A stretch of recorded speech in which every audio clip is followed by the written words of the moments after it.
हाँ जी बच्चे, देखिए जी, अभी हमारे सामने है अकाउंटेंसी का क्लास 12th का सैम्पल पेपर। हम बेसिकली इस सैम्पल पेपर को कैसे यूज़ करेंगे, हम क्या करेंगे, इस सैम्पल पेपर में आए हुए जितने भी टाइप के क्वेश्चन हैं उन टाइप के क्वेश्चंस को डिस्कस करेंगे, उनको कवर करेंगे। सबसे पहले इम्पॉर्टेंट क्वेश्चन की लिस्ट में हम कवर करने जा रहे हैं वो क्वेश्चंस जो आपसे 3 मार्क्स में पूछे जा सकते हैं। अब हम जितने भी क्वेश्चंस होंगे 3 मार्क्स के वो इस सैम्पल पेपर से करेंगे। सर क्या हमारे एग्जाम में वही 3 मार्क्स के क्वेश्चन जो आपको सैम्पल पेपर में गिवन है वही एग्जाम में आ जाएंगे? एग्जैक्ट वो क्वेश्चन तो नहीं आ सकते, क्या बता आ भी जाए, सीबीएसई का ही सैम्पल पेपर है। लेकिन अगर वो क्वेश्चन एग्जैक्टली नहीं आते तो उसी टाइप के क्वेश्चन आपसे पूछे जा सकते हैं। तो आपको जिस टाइप का क्वेश्चन यहाँ पर गिवन हो आप उसकी प्रैक्टिस तो मेरे साथ कर ही लेंगे, लेकिन आप फिर खुद से उस तरह के क्वेश्चन को खुद से बैठ के बुक से ढूंढ कर सकते हैं। ठीक है ना? चलिए तो शुरुआत करते हैं हम क्वेश्चन पेपर करने की। हाँ जी, सबसे पहला 3 मार्क्स क्वेश्चन पार्ट ए से जो हमारे पास मौजूद है 3 मार्क्स का, वो है चेंज इन पीएसआर चैप्टर से। चेंज इन पीएसआर, देखिए अंशुल, बबीता एंड चंदर ये तीनों पार्टनर्स हैं फर्म के अंदर जो कि एक सक्सेसफुली बिजनेस चला रहे हैं कार एसेसरीज का। They had agreed to share profit and losses in the ratio of 1/2, 1/3, 1/6 respectively. इन्होंने प्रॉफिट और लॉस को इस रेशियो में शेयर करते हैं लोग। ये रेशियो सही तरीके से नहीं दे रखा, मैं इसे अभी सही कर लूँगा। After running business successfully and without any dispute for 10 years, Babita decided to retire due to old age, and the Anshul and Chandar decided to share future profit and losses in the ratio of 3:2। इन्होंने कहा कि भाई बबीता ने सोच लिया कि वो retire हो जाएगी और उसके बाद अंशुल और चंदर इस फॉर्म को कंटिन्यू करेंगे और प्रॉफिट शेयरिंग रेशियो रहेगा 3:2।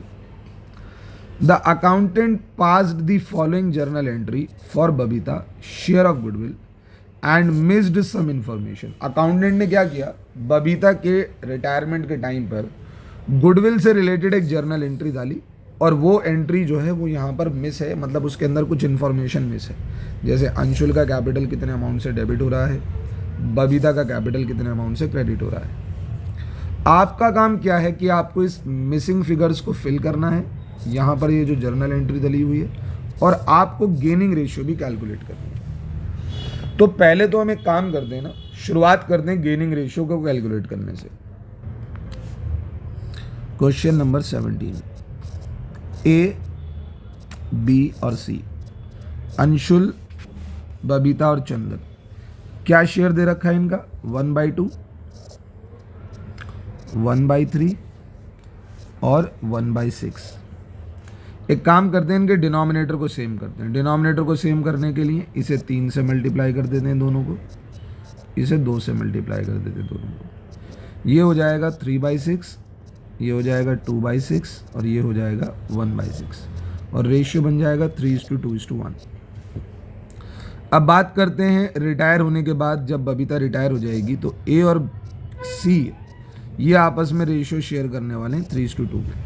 देखो क्वेश्चन की एक डिमांड गेनिंग रेशियो निकालने की है, तो एक काम करते हैं गेनिंग रेशियो निकाल देते हैं। ए, गेनिंग रेशियो निकालने का फॉर्मूला है new share minus old share.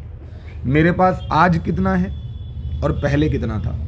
देखो ये फॉर्मूला गेनिंग का फॉर्मूला क्यों है, क्योंकि आज मेरे पास ज़्यादा है तो मैं उसे पहले लिखूंगा और कल मेरे पास कम था तो मैं उसे बाद में लिखूंगा, तभी तो गेन कर रहा हूं मैं। आज मेरे पास है 3/5, कल मेरे पास था, ए के पास कितना था पहले? 3/6। हाँ जी, तो बताइए डिनोमिनेटर सेम करते हैं पहले, 6 से मल्टीप्लाई, 6 से मल्टीप्लाई, 5 से मल्टीप्लाई, 5 से मल्टीप्लाई, 18/30 माइनस 15/30, 3/30। ये ए ने गेन किया। बात सी की करते हैं हम। सी के पास आज कितना है? 2/5, पहले कितना था 1/6, 6 से मल्टीप्लाई, 6 से मल्टीप्लाई, 5 से मल्टीप्लाई, 5 से मल्टीप्लाई, ये हुआ 12/30, ये हुआ 5/30 एंड इट विल बी 7/30, यानी सी ज़्यादा गेन कर रहा है पहले के मुकाबले। तो गेनिंग रेशियो दोनों पार्टनर का क्या बनता है 3:7। क्वेश्चन की एक डिमांड थी कि गेनिंग रेशियो कैलकुलेट किया जाए, तो हमने गेनिंग रेशियो कैलकुलेट कर दिया। अब बात यह आती है कि जो आप लोगों को एक जर्नल एंट्री दे रखी है, Anshul's capital account debit, Chandar's capital account debit to Babita's capital.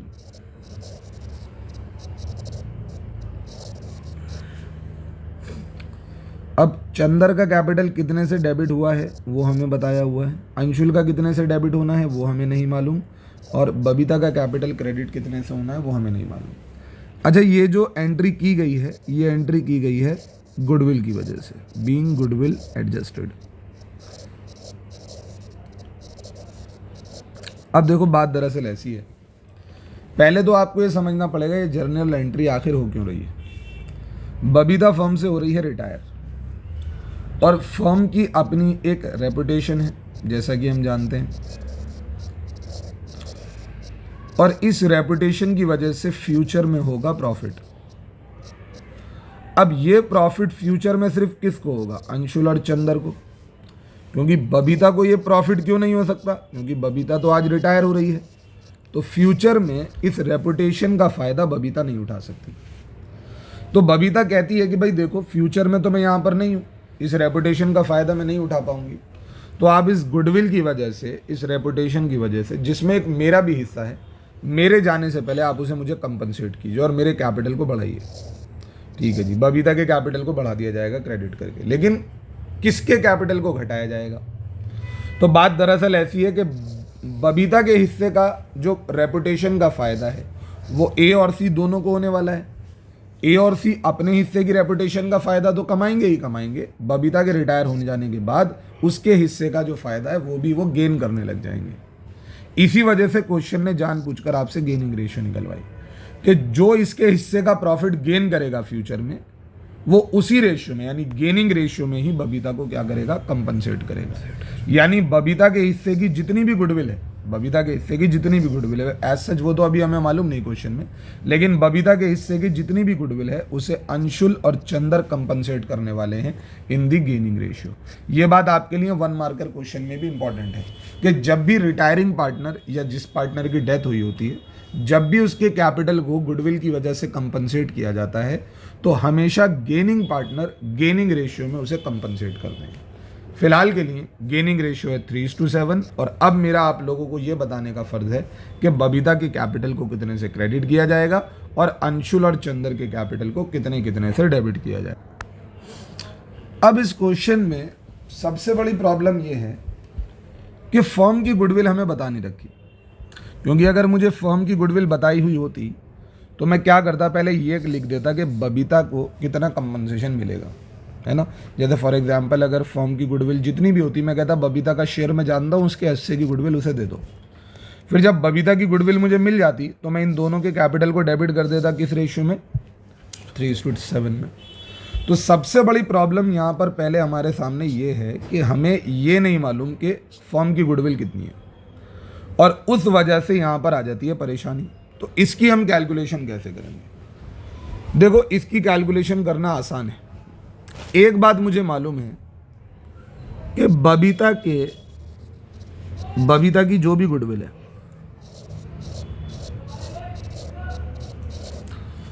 उस गुडविल को अंशुल और चंदर ये दोनों मिलकर कंपनसेट करने वाले हैं। उस गुडविल का जितना भी अमाउंट होगा, उस गुडविल का जितना भी अमाउंट होगा, उसका 3/10 अंशुल कंपनसेट करेगी और 7/10 चंदर कंपनसेट करेगा, हाँ या ना। जो भी टोटल गुडविल होगा, बबीता की गुडविल का अमाउंट जो भी होगा, उसका 3/7 अंशुल कंपनसेट करेगी और 7/10 चंदर कंपनसेट करेगा। तो एक बात आप जानते हैं कि चंदर कंपनसेट कितना करेगा? चंदर कंपनसेट कितना करेगा? 7/10 of Babita's share in goodwill. Sir आप चंदन के पीछे क्यों पड़ गए? क्योंकि चंदन कितना कंपनसेट करेगा वो मुझे क्वेश्चन में बता रखा है। तो अब मैं इस इक्वेशन को सॉल्व कर सकता हूँ। चंदर कंपनसेट करेगा 21,000, और ये 21,000 कैसे आया होगा? बबीता की गुडविल का, हाँ जी, बबीता की गुडविल का 7/10 करके। अब ये 7/10 यहाँ बबीता की गुडविल से मल्टीप्लाई हो रहा है, इधर जाकर क्या हो जाएगा भाई? ये रेसिप्रोकल हो जाएगा, ये 10/7 हो जाएगा, और मुझे क्या मिल जाएगी? Babita share goodwill.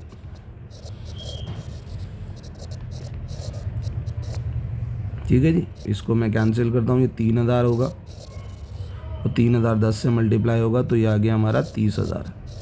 यानी बबीता का शेयर गुडविल में कितना है भाई? 30,000। अब 30,000 में 21,000 अगर ये कंपनसेशन दे रहा है तो 9,000 की कंपनसेशन किसकी हो गई? अंशुल की हो गई। तो इस तरीके से हम इस क्वेश्चन को कर सकते हैं। तो ये हमने क्वेश्चन कर लिया है वाला। तो अब आप लोगों को एक चीज़ का आइडिया हो गया होगा कि अगर आप देखेंगे तो एक 3 मार्क्स का क्वेश्चन कहाँ से बनाया इन्होंने? चेंज इन पीएसआर के चैप्टर से। ये आप लिख लीजिए अपने लिए, और अब आपको पता लग जाएगा कि चेंज इन पीएसआर से 3 मार्क्स का क्वेश्चन पूछा जा रहा है। और अब आपको क्या करना है? ये क्वेश्चन तो आपको खुद से कर लेना है, और चेंज इन पीएसआर की किताब खोलिए, वहाँ पर गुडविल से रिलेटेड कुछ क्वेश्चंस को जो आसान है उन्हें देख लीजिए सिर्फ, और जो आपको लगते हैं थोड़े मुझे लिख के कर लेने चाहिए उनको लिख के कर लीजिए। मैं आपको एडवाइस करूँगा आप रिजर्व से रिलेटेड क्वेश्चंस भी कर लीजिए। ठीक है जी, रिजर्व से रिलेटेड क्वेश्चन भी कर लीजिए। देखो रिजर्व के मामले में कुछ नहीं होता, जब भी रेशियो चेंज होती है तो पुराने पार्टनर्स रिजर्व को पुरानी रेशियो में बांट लेते हैं, और अगर वो बांटना नहीं चाहते तो उसके लिए वो एक एडजस्टमेंट करते हैं। वो एक टेबल बनाते हैं कि अगर रेशियो चेंज नहीं होती तो रिजर्व्स कैसे बढ़ते, और अगर रेशियो चेंज हो रही है तो रिजर्व्स कैसे बढ़ेंगे, और फिर वो देख लेंगे कि अगर रेशियो चेंज करने से किसे फ़ायदा हो रहा है, किसे नुकसान हो रहा है, और वो उसकी एक एडजस्टमेंट एंट्री डाल सकते हैं। ठीक है जी, होप सो आपने ये पढ़ा होगा। मैंने आपको फिर भी एक बेसिक आइडिया दे दिया। देखिए जी, अब 3 मार्क्स का एक और क्वेश्चन है जो आपसे पूछा जा रहा है, और आपसे कह रहा है कि कैलकुलेट कीजिए गुडविल ऑफ अ फर्म। आपसे फर्म की गुडविल कैलकुलेट करने के लिए कही जा रही है। अब गुडविल को कैलकुलेट करने के हमने बहुत से मेथड पढ़े हैं, average profit, super profit, capitalisation. तो किसी ना किसी एक मेथड से आपसे गुडविल की वैल्यू निकालने को कही जा सकती है। तो ज़रा देखते हैं कि आपके क्वेश्चन में आपसे किस मेथड से निकालने को कही है। ये कहते हैं on the basis of 3 years purchase of weighted average profit. हाँ जी, नंबर ऑफ ईयर्स परचेज कितने हैं? नंबर ऑफ ईयर्स परचेज कितने हैं? नंबर ऑफ ईयर्स परचेज है 3, और जो मेथड आपको लगाना है गुडविल की वैल्यू निकालने में वो है वेटेड एवरेज प्रॉफिट मेथड। और ये जो वेटेड एवरेज प्रॉफिट आप निकालेंगे वो पिछले 4 सालों का होगा। यानी एवरेज प्रॉफिट निकालने के लिए नंबर ऑफ ईयर्स कितने हैं? 4। अब आपको पिछले 4 सालों के प्रॉफिट्स गिवन है। 2020 में आपने 28,000 का प्रॉफिट कमाया था, 2021 में आपने 27,000 का प्रॉफिट कमाया था, 2022 में आपने 46,900 का प्रॉफिट कमाया है, और 2023 में आपने 53,810 का प्रॉफिट कमाया है। ऑन 1 अप्रैल 2020, 1 अप्रैल 2020 को a major plant repair was undertaken for 10,000 which was charged to revenue. The said sum is to be capitalized for goodwill calculation subject to adjustment of depreciation 10% on reducing balance method. ये कहते हैं भाई 1 April 2020 को, यानी इस financial year में एक plant की मेजर रिपेयर हुई 10,000 रुपये की, जिसको आपने रेवेन्यू से चार्ज कर दिया। रेवेन्यू से चार्ज करने का मतलब होता है उसे P&L अकाउंट में एज अ लॉस कंसिडर कर लिया या एज अ एक्सपेंस कंसिडर कर लिया। ठीक है जी, यानी P&L अकाउंट में उस खर्चे को भेजकर आपने अपने प्रॉफिट को घटा दिया। इनका मतलब ये है, ये कहते हैं ये खर्चा P&L में नहीं जाना चाहिए था, ये खर्चा कैपिटलाइज होना चाहिए था। कैपिटलाइज कहने का मकसद ये है कि ये खर्चा P&L में नहीं जाना चाहिए था, आपको इस खर्चे को अपना एसेट मानना चाहिए था, यानी प्लांट अकाउंट में डेबिट करना चाहिए था। ये आपसे गलती हुई है, यानी आपने इसे रेवेन्यू से चार्ज करके यानी इस एक्सपेंडिचर को क्या मान लिया, रेवेन्यू एक्सपेंडिचर, जबकि यह खर्चा कैपिटलाइज होना चाहिए था, यानी इस खर्चे को आप कैपिटलाइज करते, ये कैपिटल एक्सपेंडिचर था, आपने इसे रेवेन्यू एक्सपेंडिचर मान लिया। अब इसकी वजह से क्या झोल झमेला हुआ उसके बारे में डिस्कस करेंगे, मैं तो जस्ट अभी पॉइंट पढ़ रहा था। बी पॉइंट में कहते हैं for the purpose of calculating goodwill the company decided that the year ending 31 March 2020, हाँ जी कौन सा ईयर, हाँ यही वाला ईयर, दोबारा इसी की बात हो रही है। The year ending 31 March 2020 and 31 मार्च 2021, यानी ये वाले 2 साल, बी वेटेड एज 1 ईच, यानी इन दोनों सालों को या इन दोनों ईयर्स को जो इंपॉर्टेंस दी जा रही है, जो वेट दिया जा रहा है, वो 1 वेट दिया जा रहा है। And for the year ending 31 March 2020 and 31 March 2023 weight be taken as 2 and 3, यानी इन 2 ईयर्स को इसको 2 वेट दिए जा रहे हैं, इसको 3 वेट दिए जा रहे हैं। देखो वेटेड एवरेज प्रॉफिट में आप लोगों को मालूम होना ज़रूरी है कि प्रॉफिट को एवरेज करने से पहले हमें उनको उनके वेट से मल्टीप्लाई करना पड़ता है, ठीक है ना, यानी एवरेज प्रॉफिट निकालने से पहले हमें उनके वेट से मल्टीप्लाई करना पड़ता है, और वेट्स हमें हमेशा क्वेश्चन में गिवन होते हैं, जो कि हमें गिवन भी हैं। फिलहाल के लिए क्वेश्चन को करने से पहले एक एडजस्टमेंट है, उस एडजस्टमेंट को कर कर हम वेटेड एवरेज प्रॉफिट निकाल सकते हैं। चलिए मेरे साथ साथ इस क्वेश्चन को करना स्टार्ट करें। क्वेश्चन नंबर 20,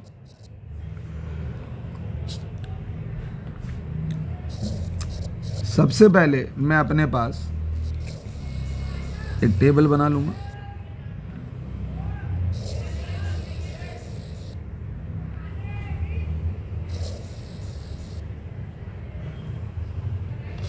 यहां मैं लिखूंगा ईयर्स एंडिंग 31 मार्च, मतलब जो भी ईयर्स में यहां लिखने वाला हूं वो 31 मार्च को एंड हो रहे हैं। फिर उसके बाद मैं लिखूंगा उन ईयर्स के प्रॉफिट, फिर उन्हीं प्रॉफिट्स में मुझे करनी होगी कुछ एडजस्टमेंट, और एडजस्टमेंट करने के बाद वो प्रॉफिट कहलाएंगे एडजस्टेड प्रॉफिट।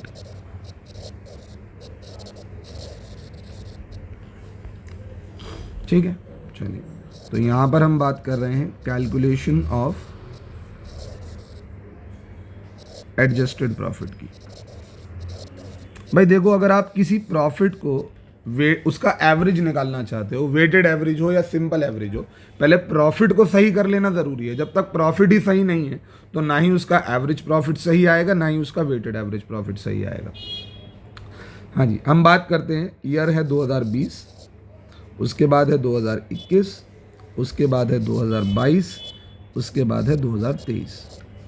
2020 में जो प्रॉफिट आपने कमाया था वो था 28,000, 2021 में जो प्रॉफिट आपने कमाया था वो था 27,000, 46,900 और 53,810। क्वेश्चन आपसे क्या कहता है, ये कहता है भाई 1 अप्रैल 2020 को आपने एक मेजर प्लांट रिपेयर किया। देखो ऐसा होता है कि जब भी हम कोई नया प्लांट परचेज करते हैं तो वो खर्चा एक तरीके से कहलाता है कैपिटल एक्सपेंडिचर, क्योंकि आपने प्लांट खरीदा है।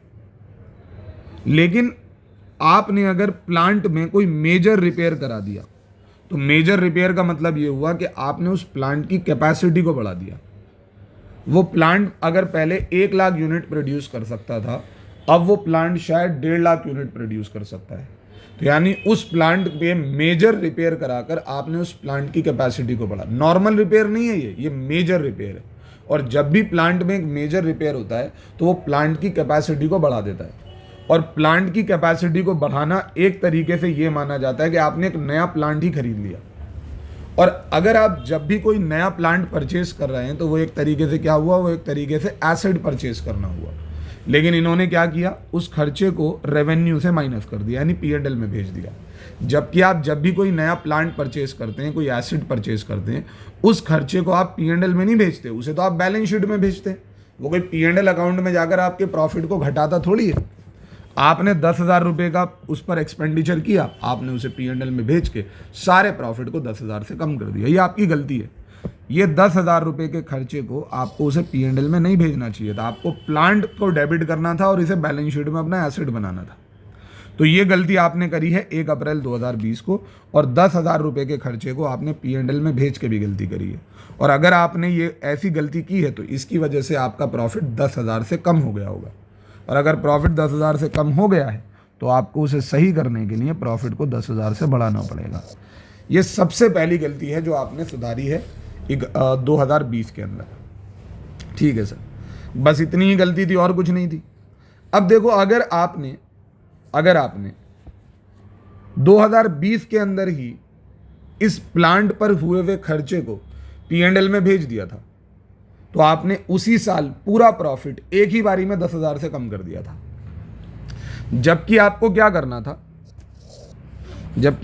करना था, आपको पहले ही साल में 10,000 रुपये से अपना प्रॉफिट नहीं घटाना था, आपको धीरे धीरे करके अपना प्रॉफिट घटाना था, ईयर बाय ईयर। क्योंकि आप जब भी कोई प्लांट खरीदते हैं, मशीनरी खरीदते हैं, तो उसका जो डेप्रीसिएशन वाला पोर्शन है वो प्रॉफिट एंड लॉस अकाउंट में जाता है धीरे धीरे करके, और आपके प्रॉफिट को रिड्यूस करता है आराम आराम से। लेकिन आप जब गलती करेंगे, उसे प्लांट ना मानकर उसे एक नॉर्मल खर्चा मान लेंगे, तो ये खर्चा एक ही बारी में P&L में जाके आपके प्रॉफिट को घटा देगा, ना कि धीरे धीरे करके आपके प्रॉफिट को घटाएगा। समझ में आई बात या नहीं आती? तो पहली गलती तो ये हुई कि पहले ही साल में सारा खर्चा माइनस हो गया था प्रॉफिट से जाकर, और उस गलती को आपने कैसे सुधारा? खर्चे को पूरा का पूरा ऐड कर दिया।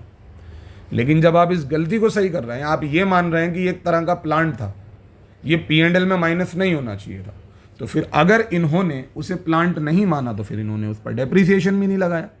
समझ में आई बात या नहीं आती? इन्होंने तो सारे खर्चे को एक साथ P&L में माइनस कर दिया था ना। आपने कहा नहीं होना चाहिए, ऐड कर दो, तो ठीक है कर दो ऐड, लेकिन फिर धीरे धीरे करके जो उसके ऊपर डेप्रीसिएशन लगेगा वो डेप्रीसिएशन तो आप माइनस करो नहीं करो। तो बताओ, अगर आप गलती सही कर रहे हो तो पहले साल में इसके ऊपर डेप्रीसिएशन लगेगा 10,000 पर, कितना लगेगा? 10%।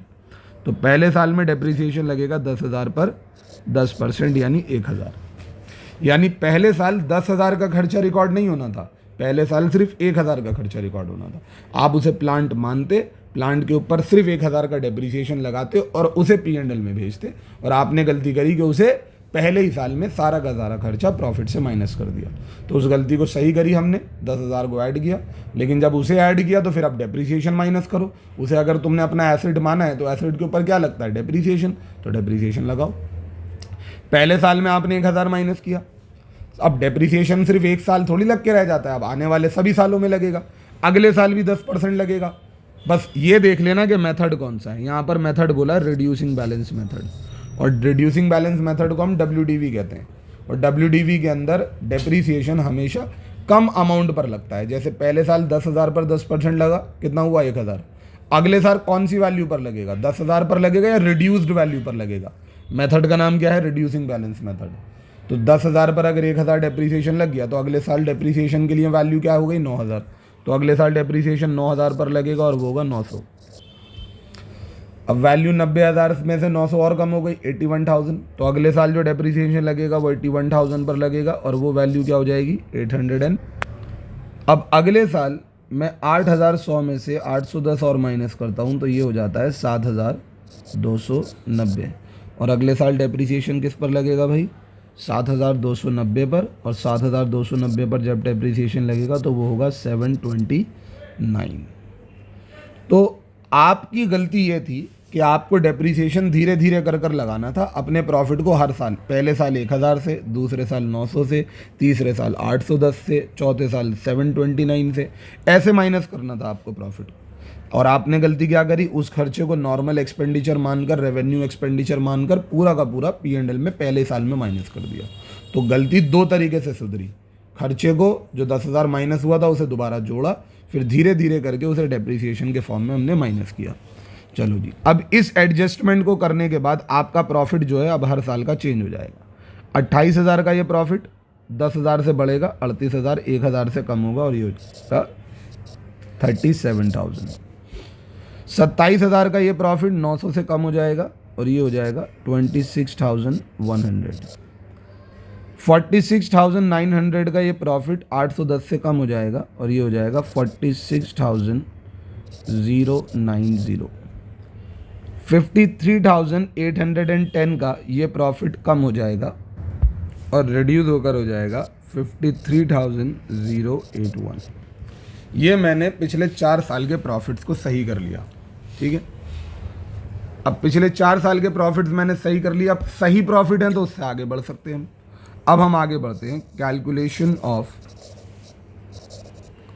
Weighted average profit. Calculation of weighted average profit.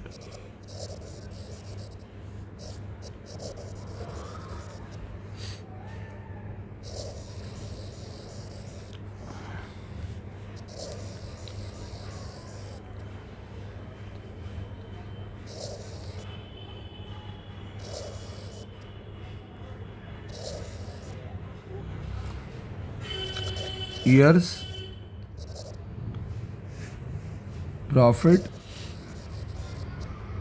Weight और वेटेड प्रॉफिट। देखो वेटेड एवरेज प्रॉफिट में क्या होता है, हम ना हर ईयर के प्रॉफिट को वेट्स देते हैं, यानी इंपॉर्टेंस देते हैं। क्या देते हैं? अब मेरे पास कौन कौन से ईयर के प्रॉफिट हैं? 2020, 2021, 2022, 2023। अब 2020 में जो प्रॉफिट था वो था 37,000 और उसको इंपॉर्टेंस मिली है 1, तो ये 1 से मल्टीप्लाई होकर 37,000 ही रहेगा। 2021 प्रॉफिट है 26,100, इसको भी वेट कितना मिला है? 1, तो ये 1 से मल्टीप्लाई होकर 26,100 ही रहेगा। तीसरे साल का प्रॉफिट है 46,090, इसको वेट मिला है 2। क्वेश्चन ने इसको वेट कितना दिया है भाई? 2 दिया है, तो ये 2 से मल्टीप्लाई होगा और अगर मैं इसको 2 से मल्टीप्लाई करने जाऊँ तो ये वैल्यू हो जाती है 92,180। तीसरा है 53,081 और इसको इंपॉर्टेंस मिली है 3 की। अगर मैं इसे 3 से मल्टीप्लाई करने जाऊँ तो इसकी अमाउंट हो जाएगी 159,243। ठीक है जी। अब मुझे क्या करना है, ये सारे वेटेड प्रॉफिट्स को जोड़ लेना है। 37,000 प्लस 26,100 प्लस 92,180 प्लस 159,243, ये सारा अमाउंट जोड़कर बनेगा 3,14,523। और इधर से मुझे क्या जोड़ लेने हैं? वेट जोड़ लेने हैं। 3 + 2 5 6 एंड 7। अब वेटेड एवरेज का फॉर्मूला क्या होता है?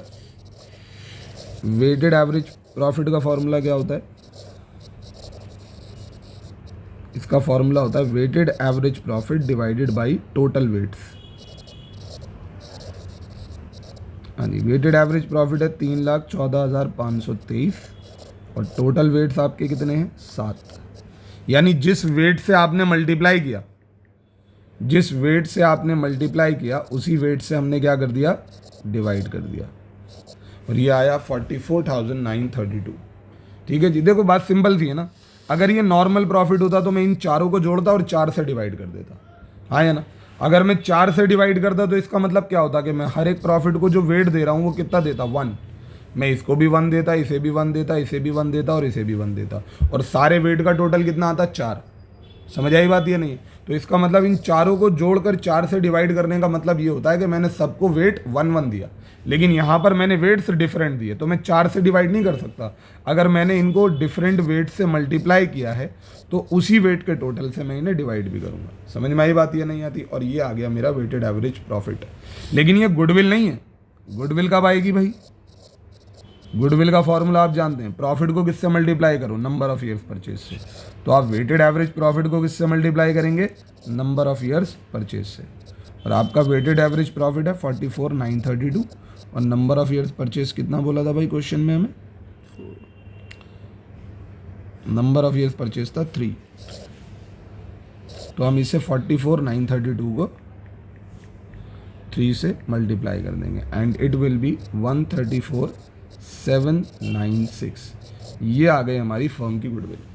अब देखो ये क्वेश्चन तो हमारा हो गया, लेकिन अब मैं आप लोगों को एक सजेशन दूंगा। आपकी बुक के अंदर ना इलस्ट्रेशन हैं गुडविल को लेकर, तो गुडविल की इलस्ट्रेशन जहाँ पर भी आपको एडजस्टमेंट वाली इलस्ट्रेशंस मिले ना, एडजस्टमेंट वाली, चाहे वो वेटेड एवरेज प्रॉफिट की हो, सुपर प्रॉफिट की हो, या एवरेज प्रॉफिट की हो, तो आप उसको ना क्वेश्चन को कर लें, ठीक है, और सुपर प्रॉफिट को भी कर लें तरीके से, ताकि आपको बेसिकली एक आइडिया हो जाए। देखो गुडविल ऐसा चैप्टर है कि हर क्वेश्चन को करने की ज़रूरत नहीं, आप अगर क्वेश्चन को तरीके से देख भी लेते हो तो आपको अंदाज़ा हो जाएगा। अच्छा बच्चे, एक थोड़ी सी मिस्टेक हो गई मुझसे डेट को पढ़ने में। यहाँ पर जो डेट थी ना वो 1 अप्रैल 2022 थी, और सॉरी 2020 थी, और मतलब जो इसने ये गलती करी है ना मशीनरी खरीदने वाली, मतलब मशीनरी की ये जो ट्रांजैक्शन है, ये बेसिकली यहाँ पर जो लिखा हुआ है ये ईयर एंडिंग 31 मार्च 2020 है, ठीक है। तो इसका मतलब इसने जो ये खर्चा किया वो 1 अप्रैल 2020 को किया, यानी ये खर्चा 20-21 का था। तो ये गलती की शुरुआत इस ईयर में नहीं हुई थी, यानी यहाँ पर कोई मिस्टेक नहीं हुई थी, मिस्टेक यहाँ हुई थी। यहाँ पर मुझे 10,000 यहाँ ऐड करना था और 1,000 यहाँ माइनस करना था, फिर 900 यहाँ माइनस करना था और 810 यहाँ माइनस करना था। अब इससे क्या होगा, हमारा ना क्वेश्चन इफेक्ट हो जाएगा, ये जो एडजस्टेड प्रॉफिट है ये चेंज हो जाएगा हमारा। अब आपने कर लिया हो तो कोई बात नहीं, लेकिन अब आप इसको समझ लीजिएगा कि होना क्या है। ओवरऑल कॉन्सेप्ट समझने वाली बात थी, कॉन्सेप्ट हमने समझ लिया है। 37 यहाँ, ये 36 हो जाएगा, ये 46 हो जाएगा और ये 53,000 हो जाएगा। ये थोड़ी सी यहाँ मिस्टेक हो गई। अब जब यही प्रॉफिट्स यहाँ लिखे जाएंगे,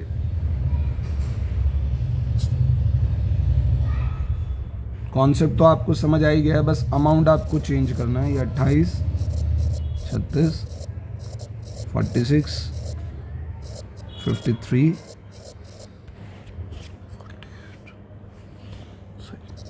1, 1, 2, 3। अब इन्हीं वेट से हम इन्हें मल्टीप्लाई करेंगे। 28,000, 36,000, मैं 46 को मल्टीप्लाई करूँगा 92,000, 53 को मल्टीप्लाई करूँगा 1,59,000 हो जाएगा ये, ठीक है ना। ये हो जाएगा 3,15,000। वेट का टोटल तो एज इट इज़ 7 ही रहेगा, और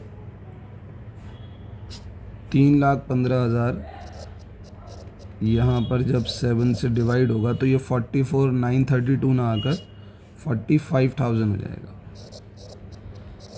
और यही 45,003 से जब मल्टीप्लाई होगा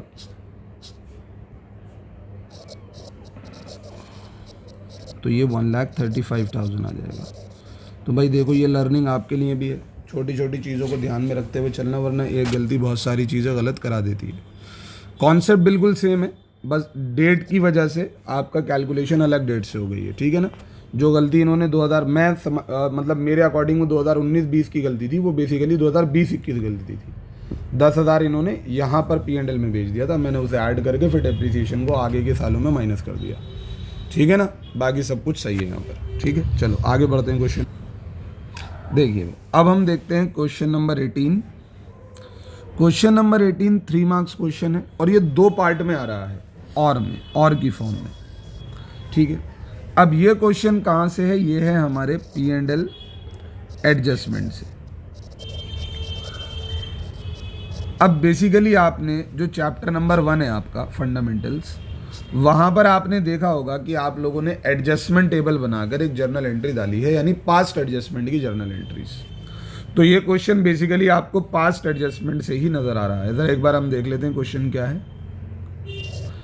P, Q and R were partners with fixed capital of rupees 40,000, 30,000 and 24,000।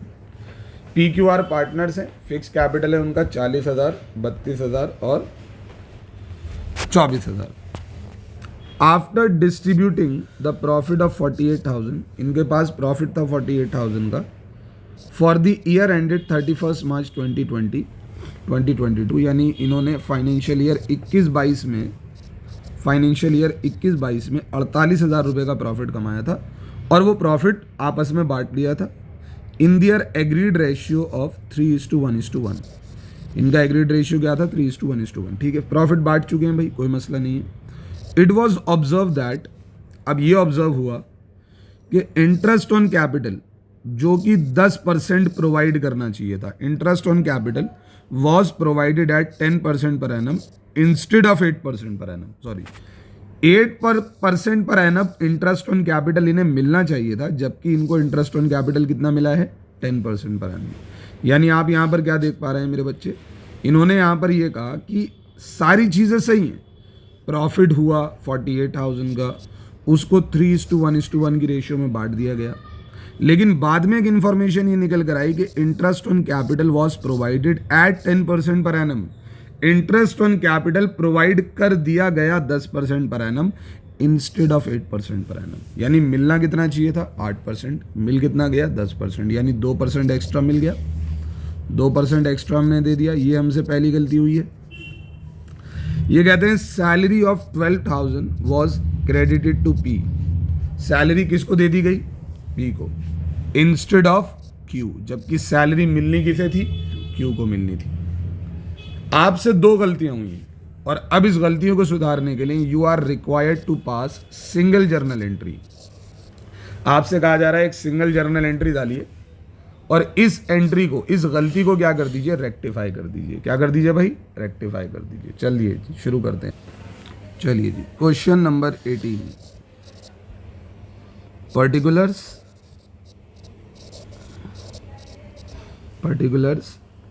Partner कौन कौन है भाई पी क्यू आर और firm, particulars P Q R और फर्म। देखो इन्होंने कहा भाई 48,000 रुपये का प्रॉफिट था, वो इन्होंने रेशियो में बांट दिया। बताओ प्रॉफिट का यहाँ पर कोई लेना देना है? मैं आपसे कहूँगा जब तक प्रॉफिट गलत रेशियो में ना बटे तब तक प्रॉफिट के साथ कोई छेड़छाड़ मत करना, क्योंकि प्रॉफिट जो रेशियो में बटना चाहिए था वो बढ़ गया ना, उसे छोड़ दो। लेकिन अगर क्वेश्चन में कहता कि नहीं यार प्रॉफिट भी गलत रेशियो में बढ़ गया, तो मैं उसके साथ भी क्या करता एडजस्टमेंट। मैं क्या करता कि अगर प्रॉफिट गलत रेशियो में बढ़ गया ना, तो एक काम करो प्रॉफिट मुझे वापस दे दो, मैं प्रॉफिट को पूरा वापस ले लेता। लेकिन अभी तो प्रॉफिट सही रेशियो में बढ़ा है ना, तो मुझे उस प्रॉफिट को वापस लेने की ज़रूरत नहीं है। तो मैं क्या करूं, जो गलती मुझसे हुई है उस गलती को सुधारता हूं मैं। इन्होंने कहा इंटरेस्ट ऑन कैपिटल 10% दे दिया गया, जबकि वो 8% पर एनम मिलना चाहिए था, यानी 2% फालतू दे दिया ना। एक काम करते हैं वो 2% इनसे वापस ले लेते हैं। क्या कर ले लेते हैं वापस। तो यहां लिखेंगे सबसे पहले हम इंटरेस्ट ऑन कैपिटल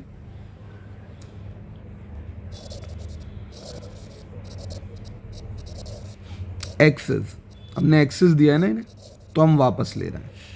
चलो जी पी को कितना दिया होगा इन्होंने, पी का कैपिटल था 40,000, 40,000 का 2% होता है 800। अच्छा आप वापस मांग रहे हैं इनसे, क्या कर रहे हैं भाई वापस। तो वापस मांगने का मतलब है आप पी के कैपिटल को कम कर रहे हैं, और कैपिटल को कम करना मतलब डेबिट करना। क्यू से भी वापस मांगेंगे आप 2%, 32,000 का 2% कितना होता है, 32,000 का 2% होता है 640। इसके कैपिटल को भी डेबिट कर देंगे आप। आर के कैपिटल को भी क्या करेंगे आप डेबिट करेंगे। 24,000 का 2% कितना होता है, 24,000 का 2% होता है 480। अब इनसे आपने ये सारा एक्स्ट्रा जो अमाउंट था इनके कैपिटल से आपने कम कर लिया, ठीक है ना।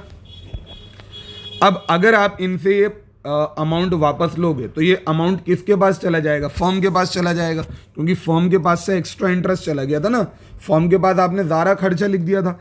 अब जब इनसे ये वापस ले लिया आपने तो फर्म के पास प्रॉफिट आ जाएगा, तो फर्म के पास क्रेडिट बैलेंस क्रिएट हो जाएगा। कितने का, हाँ जी बताइए मुझे। 800, 640 कितना हुआ 1440, 1440 में 80 जोड़े भाई 1520, 1920 हो गया। ये फर्म के पास 1920 का प्रॉफिट आ गया।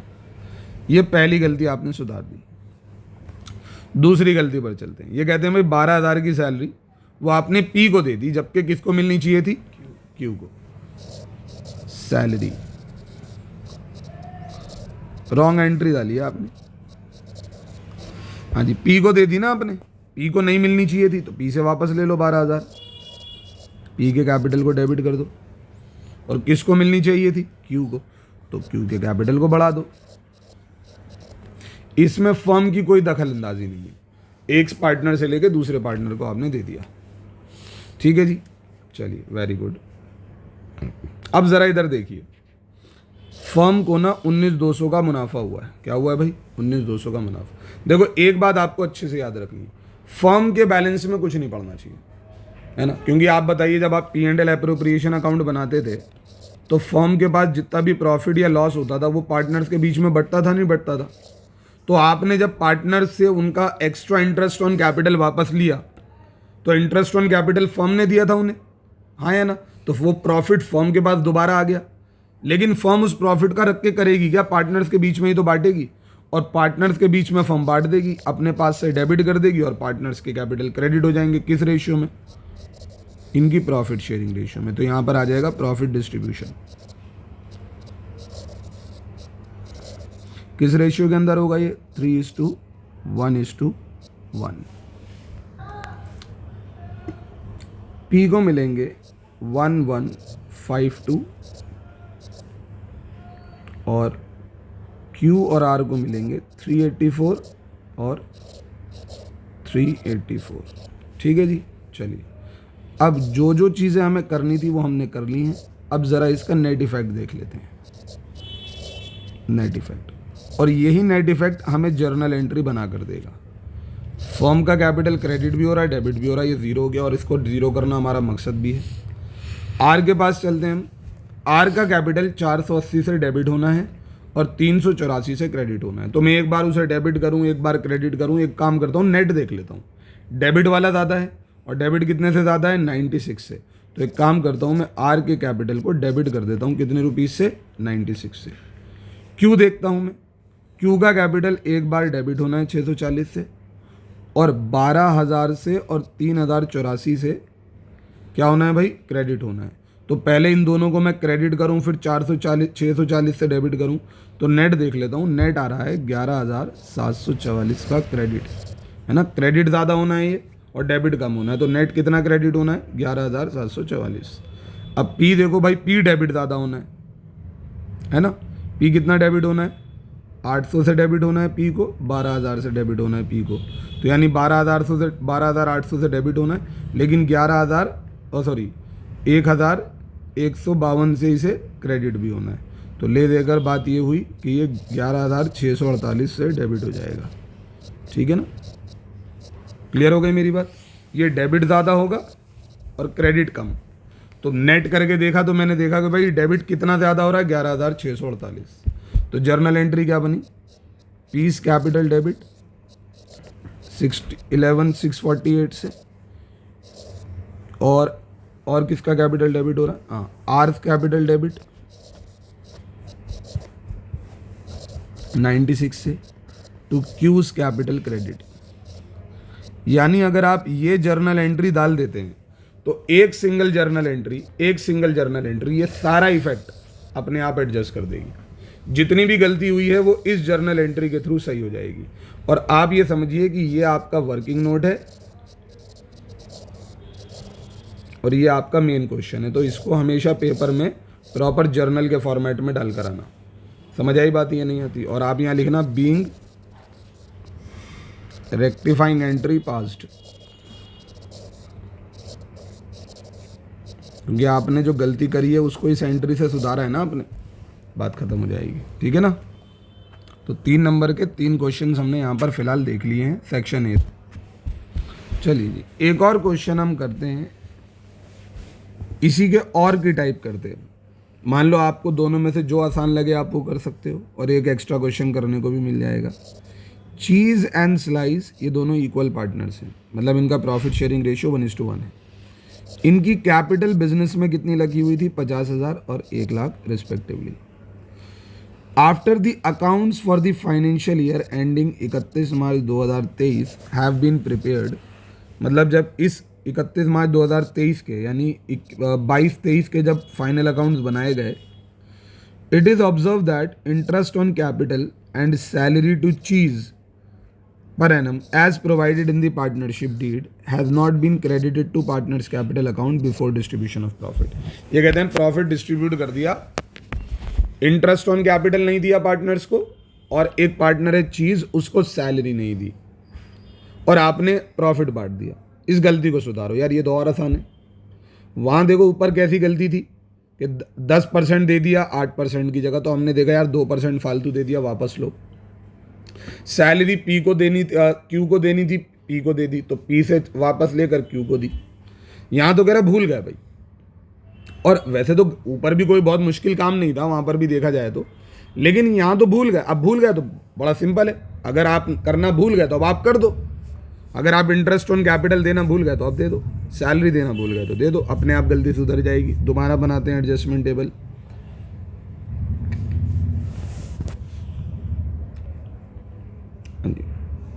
ये क्वेश्चन नंबर 18 ही है, बस इसका और पार्ट है, और वाला पर्टिकुलर्स। पार्टनर भी दो ही हैं भाई, चीज और स्लाइस। एक कॉलम हो गया फॉर्म का। भाई इंटरेस्ट ऑन कैपिटल देना भूल गए थे, एक काम करो दे दो इन्हें इंटरेस्ट ऑन कैपिटल इनका, क्योंकि पार्टनरशिप डीड ने बोला इनको मिलना चाहिए। क्वेश्चन पढ़ेंगे आप तो आपको नजर आ जाएगा। 50,000 एक की कैपिटल है और क्वेश्चन रेट बता रहा है 6% का, तो 50,000 पर 6% के हिसाब से कितना हुआ भाई? ये हुआ 3,000। चीज़ का कैपिटल बढ़ा दो, स्लाइस को 1,00,000 पर 6% के हिसाब से मिलेगा 6,000, इसका कैपिटल 6,000 से बढ़ा दो। अच्छा, आपने इन दोनों को तो इंटरेस्ट दे दिया, लेकिन ये इंटरेस्ट देगा कौन? फर्म देगी ना, तो फर्म के पास तो 9,000 रुपये का लॉस आ जाएगा ना, तो फर्म का P&L अकाउंट 9,000 से डेबिट हो जाएगा। सैलरी देनी थी भाई, सैलरी किसको देनी थी? चीज़ को देनी थी 5,000 पर एनम देनी थी। चलो जी, चीज़ को दे दो 5,000 की सैलरी, लेकिन देगा कौन? फर्म, तो फर्म के पास लॉस आ जाएगा। तो जो करना भूल गए थे कर दिया, बात खत्म हो गई। अब यहाँ पर आ जाओ अपनी टेबल पे। अब आपको क्या करना है, आप देख रहे हैं कि फर्म के पास 14,000 रुपये का लॉस है, क्या है भाई? तो इस लॉस को रखेगा कौन? चीज़ और स्लाइस ही तो रखेंगे। तो अब कर दो लॉस डिस्ट्रीब्यूशन, 1:1 की रेशियो में। 14,000 का लॉस है, डेबिट है, उसे क्रेडिट कर दो, और ये लॉस इन दोनों के बाद जाके डेबिट हो जाएगा। 7,000 इसके पास डेबिट होगा, 7,000 इसके पास डेबिट होगा।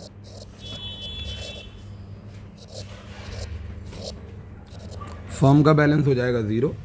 स्लाइस को देखें आप, 6,000 से क्रेडिट होना है, 7,000 से डेबिट होना है। एक बार मैं इसे 6,000 से क्रेडिट करूं फिर 7,000 से डेबिट करूं, बेहतर ये है कि 1,000 से डेबिट कर देता हूं।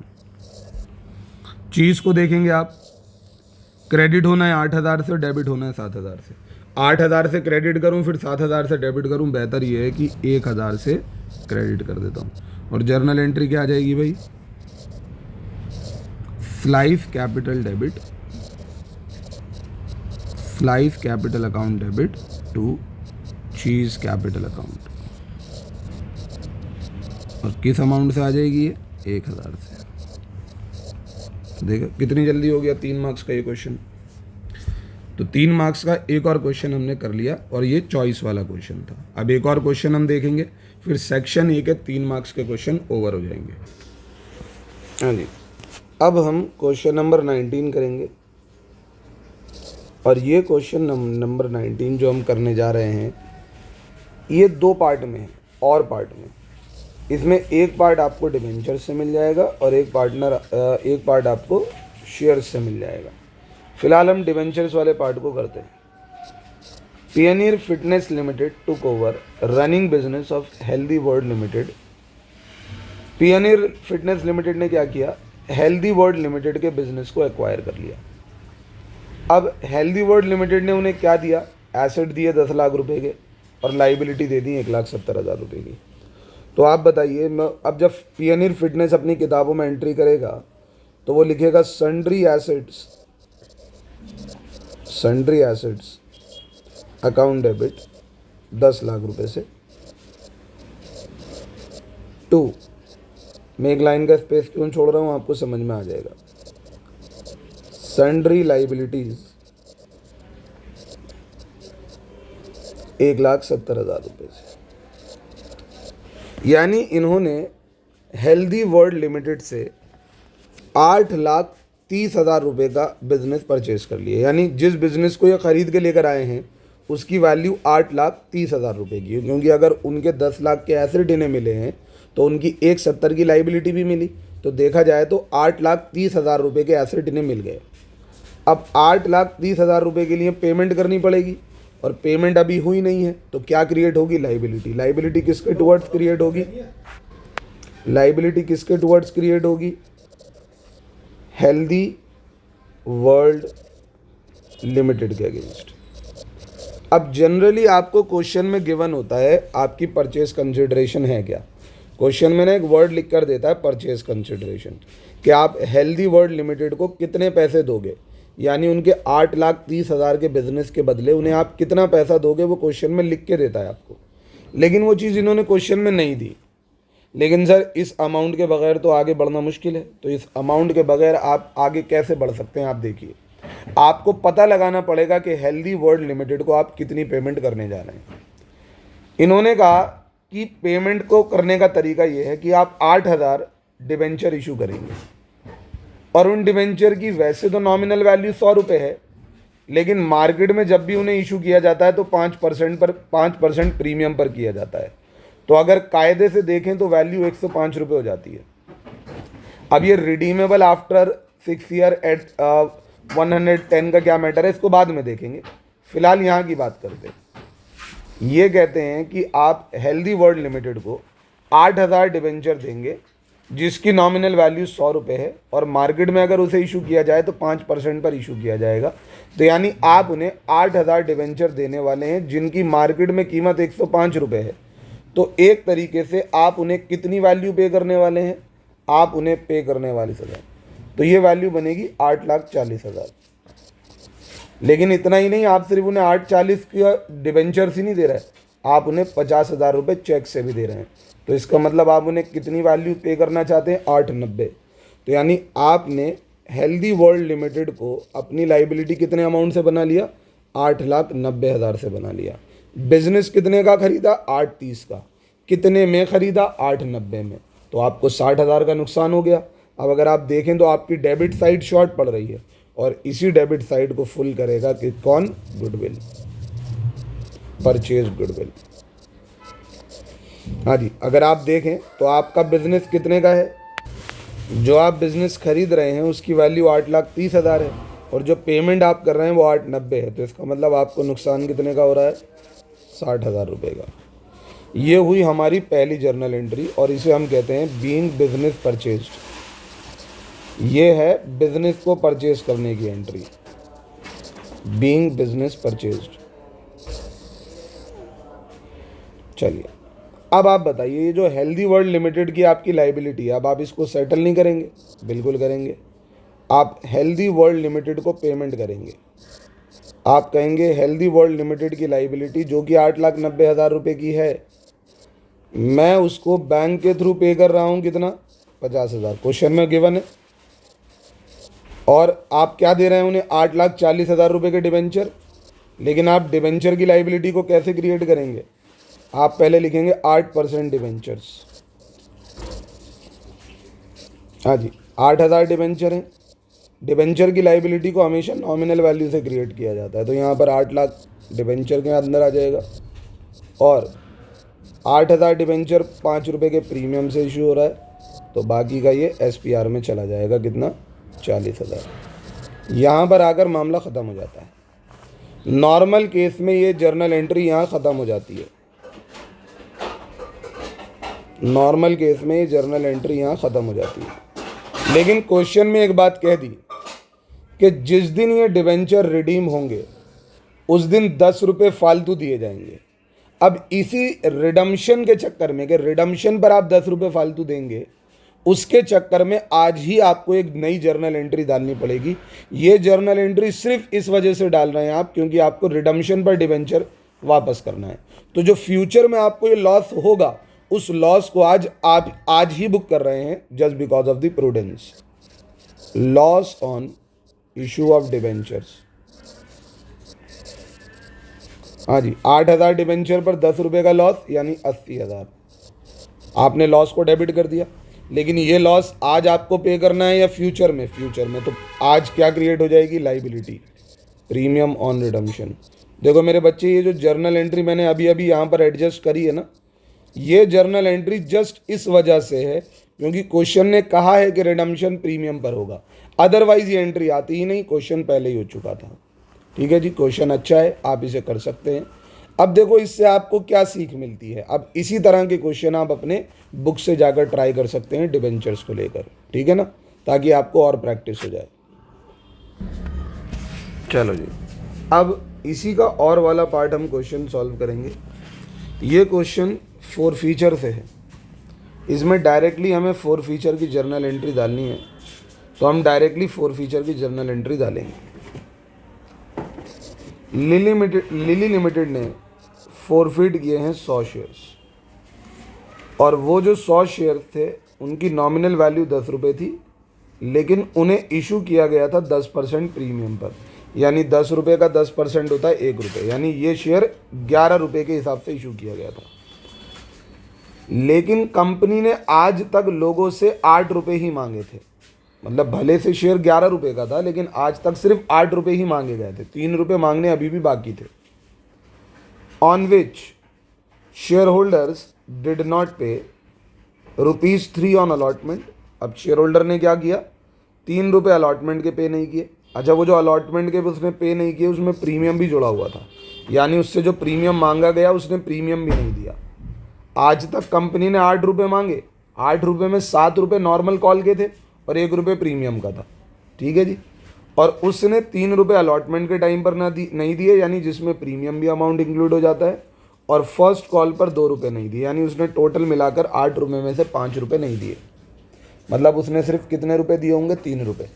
8 रुपये में से अगर उसने 5 नहीं दिए तो इसका मतलब आज तक उसने सिर्फ 3 ही रुपये दिए हैं, और वो 3 रुपये उससे कम मांगे गए होंगे एप्लीकेशन के टाइम पर, क्योंकि अलॉटमेंट पर भी वो पैसे नहीं दे रहा और फर्स्ट कॉल पर भी वो पैसे नहीं दे रहा। उसने एप्लीकेशन पर सिर्फ 3 ही रुपये दिए हैं। अब देखो, आप लोगों को एक चीज़ समझनी पड़ेगी कि शेयर फॉर फीचर का मतलब क्या है। शेयर फॉर फीचर का बड़ा सिंपल सा मतलब है, ये जो शेयर कैपिटल होती है ना, ये अब तक हमारे लिए लाइबिलिटी होती है, क्योंकि हम इसे दूसरे का पैसा कंसिडर करते हैं। लेकिन अगर वो दूसरा बंदा हमें हमारा पैसा नहीं दे रहा, तो हम उस बंदे के हिस्से की जो शेयर कैपिटल है उसे कैंसिल कर देते हैं, यानी अपने पास जो लाइबिलिटी है उसे लाइबिलिटी मानने से मना कर देते हैं। तो सर, अगर आप लाइबिलिटी को लाइबिलिटी मानने से मना कर दोगे तो क्या होगा, वो कन्वर्ट हो जाएगी प्रॉफिट में। किसमें कन्वर्ट हो जाएगी, क्योंकि क्रेडिट बैलेंस सिर्फ 2 ही चीज़ों का होता है, या तो लाइबिलिटी का या प्रॉफिट का। अगर शेयर कैपिटल आपकी लाइबिलिटी थी और आपने उसे लाइबिलिटी मानना बंद कर दिया, तो वो शेयर कैपिटल खत्म हो जाएगी, यानी वो डेबिट हो जाएगी, उसका क्रेडिट बैलेंस डेबिट हो जाएगा। और डेबिट होने के बाद वो किस में कन्वर्ट हो जाएगी, फायदे में, प्रॉफिट में कन्वर्ट हो जाएगी। और उस प्रॉफिट वाले अकाउंट का नाम होगा शेयर फॉर फीचर अकाउंट। क्या होगा, शेयर फॉर फीचर अकाउंट। तो आप देखिए, अब आप इनके शेयर्स को फॉरफिट कर रहे हैं, तो आप शेयर कैपिटल को क्या करेंगे, डेबिट करेंगे। अच्छा, शेयर कैपिटल को किस अमाउंट से डेबिट किया जाता है, शेयर कैपिटल को डेबिट किया जाता है कॉल्ड अप अमाउंट से। क्योंकि आप जब नॉर्मल जर्नल एंट्रीज डालते हैं, तो अगर किसी ने आपको पैसा नहीं भी दिया तो भी आप उसके हिस्से का शेयर कैपिटल क्रेडिट कर देते हैं जब आप कॉल ड्यू कर रहे होते हैं। उस वक्त आपको पैसा आया हो या ना आया हो, आया ना। तो अगर आपने शेयर कैपिटल क्रेडिट किया और सामने वाले बंदे ने पैसा नहीं दिया, तो इसका मतलब ये है कि जितना पैसा आपने मांगा है उतना पैसा शेयर कैपिटल में क्रेडिटेड है। तो आज अब जब उस शेयर कैपिटल को ख़त्म करने जा रहे हो, तो आपको पहले सोचना पड़ेगा कि मैंने शेयर कैपिटल को अपने पास क्रेडिट कितने से किया था। मैंने शेयर कैपिटल को किया था कॉल्ड अप अमाउंट से क्रेडिट। जब जब मैं पैसा मांग रहा था, मैं तब तब शेयर कैपिटल क्रेडिट कर रहा था। तो आज जब मैं शेयर कैपिटल को डेबिट करूंगा तो मैं कॉल्ड अप अमाउंट से ही डेबिट करूंगा। तो बताइए, जितने शेयर मैं फॉरफिट कर रहा हूँ वो है 100, और मैंने शेयर कैपिटल को क्रेडिट किया था कॉल्ड अप अमाउंट से। और कॉल्ड अप अमाउंट क्या है, 8 रुपये या 7 रुपये। देखो, 1 रुपये प्रीमियम का है, 7 रुपये शेयर कैपिटल के, तो कॉल्ड अप अमाउंट 7 रुपये हुआ। आज आप शेयर कैपिटल को 700 से डेबिट कर दोगे। आप कहोगे शेयर कैपिटल अब मेरे ऊपर कोई लाइबिलिटी नहीं है। सर, हमने शेयर कैपिटल के साथ साथ कहीं ना कहीं एसपीआर को भी क्रेडिट किया है, तो हम उस एसपीआर को भी डेबिट कर देंगे। क्यों करेंगे एसपीआर को डेबिट, एसपीआर को हम अपना फ़ायदा कहते हैं ना, लेकिन ये फ़ायदा तो हुआ ही नहीं, हमें उस बंदे ने पैसे दिए ही नहीं, तो किस बात का फ़ायदा। तो हम इसे भी डेबिट कर देंगे। ले देकर आपने 800 रुपये से डेबिट क्रिएट कर दिया। अब आपका मकसद क्या था कि शेयर कैपिटल की लाइबिलिटी को किस में कन्वर्ट करना, फॉर फीचर शेयर में, शेयर फॉर फीचर अकाउंट में, हाँ या ना। फॉरफिटेड शेयर अकाउंट लिख दो या फॉरफिटेड शेयर लिख दो। मैं फिलहाल क्वेश्चन की वजह से लिख रहा हूँ शेयर फॉर फीचर अकाउंट, क्योंकि क्वेश्चन में शेयर फॉर फीचर वर्ड का इस्तेमाल किया है। अब बात ये आती है कि शेयर फॉर फीचर अकाउंट में क्या जाएगा, जितना फ़ायदा है उतना जाएगा। आप बताइए आपको फ़ायदा कितना हुआ है। फ़ायदा सिर्फ उतना हो सकता है जितना उसने पैसा दिया है, क्योंकि वही तो हमने जब्त किया। हमने उससे मांगे 8, लेकिन क्या उसने मुझे 8 रुपये दिए जो मैं कह दूं कि मुझे 8 का फ़ायदा हुआ है? उसने तो सिर्फ मुझे 3 रुपये दिए, तो वही मेरा फ़ायदा है ना। 100 इंटू में 3, ये है मेरे फ़ायदा। ये जाएगा कहाँ पर? शेयर फॉर फ्यूचर अकाउंट में। Calls in arrear, calls in arrear में कितना जाएगा? 500 रुपये, क्योंकि आपने उससे कितने मांगे थे? 5 रुपये, 8 रुपये मांगे थे, सिर्फ उसने 3 दिए, तो 5 उसने नहीं दिए। समझ आई बात? ये नहीं आती? ले देकर आप इस जर्नल एंट्री को कैसे डाल सकते हैं? पहले आप इन दोनों को डेबिट कीजिए। अब इन दोनों को डेबिट करने के बाद आप क्या सोच रहे होंगे कि इन दोनों को डेबिट कर दिया, फ़ायदा क्रेडिट करो। लेकिन फ़ायदा क्रेडिट करने से पहले ये सोचना कि कितना फ़ायदा आपको नहीं हो पाया। 500 का फ़ायदा आपको नहीं हो पाया, तो पहले उसे कॉल इन एरियर में क्रेडिट कर देना, फिर जितना फ़ायदा हो गया उसे फॉर फ्यूचर शेयर अकाउंट में क्रेडिट कर देना। या तो मैं ये कहता हूँ कि शेयर फॉर फ्यूचर को बाद में क्रेडिट करना, पहले कॉल इन एरियर को क्रेडिट करो, और आसानी से समझ में आएगी चीज़। आप कहोगे 800 रुपये के फ़ायदे, 800 रुपये की लाइबिलिटी को फ़ायदे में कन्वर्ट करना है, लेकिन कितना फ़ायदा जो आपको नहीं हो पाया वो कॉल इन एरियर है। 100 इंटू में 5, ये आपको नहीं हो पाया। जो हो पाया उसे कहाँ भेज देंगे हम? शेयर फॉर फ्यूचर अकाउंट में। कितना? 300 रुपये। ये डल गई फॉर फ्यूचर की एंट्री। ठीक है, अब आती है बात अगली। ये कहते हैं इसमें से आपने 600 शेयर्स राम को इशू कर दिए 8 रुपये के ऊपर, है ना, 8 रुपये पर शेयर के हिसाब से, एज फुल्ली पेड फॉर 8 रुपये पर शेयर। मतलब आपने राम को जब ये शेयर इशू किए तो उससे कहा कि हम मानकर चल रहे हैं राम भाई तुमने पूरे पैसे दे दिए, लेकिन हम तुमसे लेंगे कितने? 8 रुपये। और 20 शेयर किसको इशू करे? सूरज को। और सूरज से भी क्या कहा कि हम सूरज भाई हम तुमसे मानकर चलेंगे कि तुमने कितने पैसे दिए? हमें पूरे पैसे दे दिए, फुल्ली पेड अप शेयर्स हमने आपको दे दिए, लेकिन आप हमें दोगे कितने? 12। लो, इससे फ़ायदा कमा लिया और उससे नुकसान कमा दिया। तो जर्नल एंट्री क्या डलेगी? Bank account debit to share capital, share issue करने की एंट्री। हाँ जी, शेयर कैपिटल किससे क्रेडिट होता है? Sir share capital nominal value से क्रेडिट होता है। 100 नहीं सर, इसे तो कितने शेयर इशू कर रहे हैं हम? हाँ जी, 60 शेयर्स इशू कर रहे हैं ना। 60 इंटू में 10, कितना? 600। लेकिन आएगा कितना? 60 इंटू में 8, 480, है ना। तो 120 का नुकसान है। उस 120 के नुकसान को किस नुकसान से भरपाई करोगे? शेयर फॉर फ्यूचर से।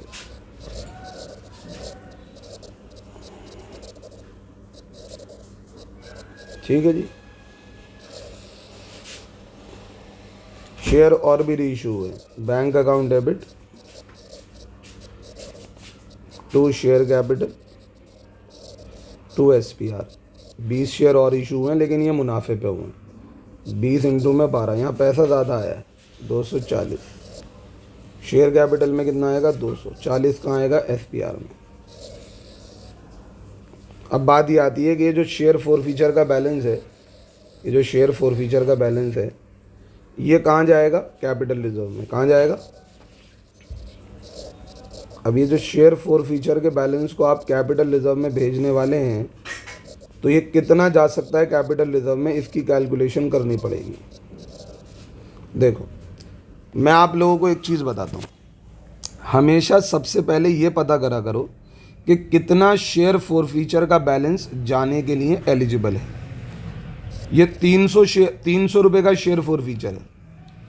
ये 300 रुपये का शेयर फॉर फ्यूचर कितने शेयर्स की वजह से आया है? 100 रुपये, 100 शेयर्स की वजह से। कितने शेयर्स की वजह से? और आपने अभी कितने रीइशू करे हैं? सिर्फ 80, 20 नहीं करे। तो सिर्फ 80 शेयर्स का share for future he capital reserve में जा सकता है। तो यानी 240 ही कैपिटल रिजर्व में जा सकता है।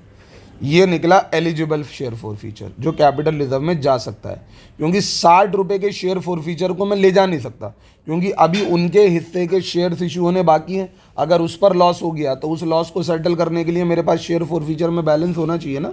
मैं सारा शेयर फॉर फ्यूचर का बैलेंस कैपिटल रिजर्व में नहीं भेज सकता। तो मुझे पहले निकालना पड़ेगा कि ये जो शेयर फॉर फ्यूचर का फ़ायदा है ये 80 शेयर से रिलेटेड कितना है।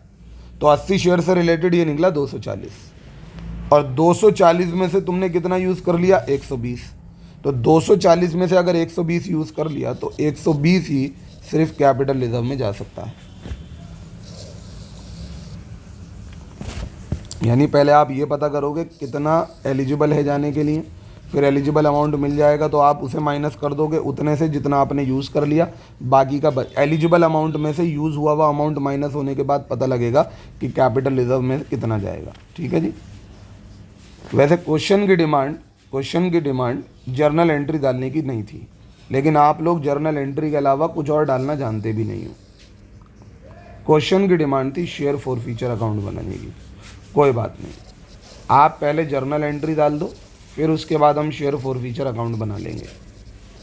क्योंकि आप लोगों के लिए आपने जर्नल एंट्री सीखी हुई है तो आपके लिए थोड़ा मुश्किल हो जाएगा share for future account directly बनाना। ये तब करना है जब क्वेश्चन की डिमांड हो। चलो इधर आ जाओ। पहली जर्नल एंट्री में देखो, आपने शेयर फॉर फ्यूचर को क्या किया है, क्रेडिट किया है। कितने से? 300 से। कितने से क्रेडिट किया है? 300 से। तो आप बताइए, पहली जर्नल एंट्री में शेयर फॉर फ्यूचर अकाउंट को 300 से क्रेडिट किया है तो आप 300 से क्रेडिट कर दीजिए। ठीक है जी, 300 से क्रेडिट कर दीजिए। लेकिन 300 से क्रेडिट करने का रीज़न क्या बना? Share capital. 300 से क्रेडिट करने का रीज़न क्या बना? Share capital. क्योंकि जब ये जो 700 रुपये है, इस 700 में से 300 तुम्हें मिल गए थे ना, तो वही 300 यहाँ पर आपको फ़ायदा बना था। बाकी मैंने यहाँ पर लिख दिया। शेयर फॉर फ्यूचर कितने से क्रेडिट हुआ था भाई? 300 से। तो 300 से क्रेडिट किसकी वजह से हुआ? शेयर कैपिटल की वजह से। दूसरी एंट्री में शेयर फॉर फ्यूचर क्या हुआ? डेबिट हुआ। कितने से? 120 से। इस बार रीज़न क्या था? Again share capital. तो आप यहाँ शेयर फॉर फ्यूचर अकाउंट में दोबारा लिखेंगे शेयर कैपिटल टू 120। फिर उसके बाद शेयर फॉर फ्यूचर दोबारा डेबिट हुआ 120 से। रीज़न क्या है? Capital reserve 120। 300 में से 120 इस्तेमाल हो गया, 120 कैपिटल रिजर्व में चला गया। बाकी का जो बच गया उसे कहेंगे बैलेंस शीट ही 60 रुपये। कहानी खत्म। ये बन गया आपका share for future account. Clear हो गई मेरी बात? देखो बेटा, इन क्वेश्चंस को कर एक बात का अंदाज़ा आपको लगेगा। सबसे पहली चीज़ तो सैम्पल पेपर जो है आपका, उसके क्वेश्चन आपसे हो जाएंगे। दूसरी चीज़, अब इनसे रिलेटेड, इसी टाइप से रिलेटेड जो क्वेश्चन आपको आपकी नोटबुक में, आपकी बुक में नज़र आ रहे हैं, आप उन्हें जाकर उनकी प्रैक्टिस कर सकते हैं। आपको एक बेसिक आइडिया लग जाएगा किस तरीके का क्वेश्चन मेरा होना चाहिए। ठीक है, अब हम आते हैं इस पेपर के पार्ट बी पर। और पार्ट बी में हम देखेंगे क्वेश्चन नंबर 31 और क्वेश्चन नंबर 32। ये दोनों 3 मार्क्स के क्वेश्चन आपको दिए हुए हैं। अब ये जो क्वेश्चन नंबर 31 है, देखो ये क्वेश्चन नंबर 31 क्या है कि आपको ना यहाँ पर loose tools, loan repayable on demand, provision for retirement benefit, prepaid insurance, capital advances, shares in listed companies, ये आपको 6 आइटम्स दे रखी हैं। और आपसे कह रखा है कि आपको क्या करना है कि आपको इन फॉलोइंग आइटम्स के बारे में बताना है कि इनका मेजर हेड क्या है और इनका सब हेड क्या है। अब मैं जो अभी फ़िलहाल आपको 6 लिखवा रहा हूँ यहाँ पर, तो ज़रूरी नहीं है एग्ज़ाम में 6 की यही आ जाए। ऐसा हो सकता है कि शायद इनमें से 1-2 पूछ ली जाए। बाकी आप लोगों को मैं ये सलाह दूंगा कि आप चैप्टर नंबर 1 जो है बैलेंस शीट, उस बैलेंस शीट को थ्रू आउट एक बार रीड कर लें। उसे आप रीड कर लेंगे अच्छे से, आपको समझ आ जाएगा कि हाँ जी कौन सी आइटम को कहाँ पर लिखा जाता है। अदरवाइज डायरेक्टली क्वेश्चंस करके देख लें। अगर आपने बैलेंस शीट बनाई हुई है, बैलेंस शीट के एक एक आइटम को देखा हुआ है, तो उस सिचुएशन में आपको क्या करना है भाई, आपको क्वेश्चंस करने हैं। आपको उससे अंदाज़ा होगा कि कौन कौन से आइटम्स कहाँ कहाँ पर आते हैं। बड़ा आसान टॉपिक है, 3 नंबर में है। अगर आपने बैलेंस शीट तरीके से पढ़ी है तो आपके लिए क्वेश्चन करना बड़ा आसान रहेगा। फिलहाल मैं आपको ये बताने जा रहा हूँ कि आपको इसका आंसर किस तरह से देना है। आपको एक कॉलम बनाना है आइटम्स, एक कॉलम बनाना है मेजर हेड, और एक कॉलम बनाना है सब हेड। ठीक है ना? चलो, आइटम सबसे पहली क्या है? Loose tools. देखो भाई, लूज टूल्स मैं आपको बता दूं कहाँ पर आते हैं। लूज टूल्स हमारे लिए एसेट्स हैं। और कौन से एसेट्स हैं? Current assets. अब करंट एसेट्स में ना बहुत सारी हेडिंग है। सबसे पहली है करंट इन्वेस्टमेंट। करंट इन्वेस्टमेंट है या नहीं? दूसरी है हमारी इन्वेंट्री। इन्वेंट्री के अंदर लूज टूल्स आता है, तो सब हेड इसका है इन्वेंट्री। ठीक है ना? पहले करंट इन्वेस्टमेंट, इन्वेंट्री, इन्वेंट्री के बाद ट्रेड रिसीवेबल, ट्रेड रिसीवेबल के बाद कैश इन कैश इक्विवेलेंट, एक आता है short term loans and advances, फिर आता है अदर करंट एसेट्स, ठीक है ना। तो ये इन्वेंट्री में आता है लूज टूल्स। फिर आता है लोन रीपेबल ऑन डिमांड। अब देखो, अगर आप कॉमन सेंस लगाओ तो लोन रीपेबल, जिस लोन को रीपे करना हो तो वो तो लाइबिलिटी हुई। तो एक बात तो क्लियर है सर, ये लाइबिलिटी है, लेकिन लाइबिलिटी भी क्या है, नॉन करंट या करंट। ये कह रहे हैं ऑन डिमांड, जिस लाइबिलिटी को कभी भी पे करना पड़ जाए तो वो लाइबिलिटी कौन सी लाइबिलिटी होगी, करंट लाइबिलिटी। आधा मार्क्स आपको इसका मिलेगा। लेकिन करंट लाइबिलिटी में कौन सी लाइबिलिटी, देखो भाई, लोन है तो एक तरह की बोरोइंग है, और बोरोइंग है तो इसे मैं लिखूंगा शॉर्ट टर्म बोरोइंग्स में।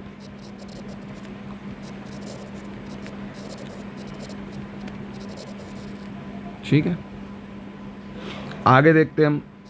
Provision for retirement benefits.